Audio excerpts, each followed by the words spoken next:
Hello అండి అందరికీ. మన గార్డెన్లో తోటకూర అయితే హార్వెస్ట్కి రెడీ అయిపోయింది. ఈ తోటకూర ఎన్నిసార్లు కోసుకుంటున్నా వస్తూనే ఉంది.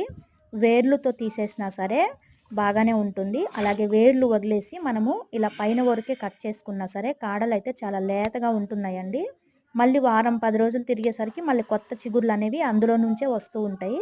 మన దగ్గర సీడ్స్ అందుబాటులో లేనప్పుడు ఇలా వేర్లు వదిలేసి కట్ చేసుకోవాలి. సీడ్స్ ఒకవేళ ఉన్నాయనుకోండి మొత్తానికే మనము వేర్లతో సహా తీసేసి మళ్ళీ కొత్తగా సీడ్స్ అనేది వేసుకోవచ్చు. మనకి ఈ తోటకూర విత్తనాలు కావాలనుకుంటే ఇందులోందే ఒకటి 2 చెట్లు వదిలేస్తే, ఈ తోటకూర మొక్కలు వదిలేస్తే అవి ముదిరిపోయి అందులో నుంచే మనకి సీడ్స్ అనేవి వస్తాయి. ఈ తోటకూర అయితే చాలా బాగుంటుందండి. మనం కొనుక్కొని తినే కంట ఇలా అవకాశం ఉన్నప్పుడు చిన్న చిన్న కుండీల్లో నాటుకొని మనం అది హార్వెస్ట్ చేసి వండుకొని తింటే చాలా బాగుంటుందండి. ఈరోజు హార్వెస్ట్ అయితే ఇదేనండి. Thank you.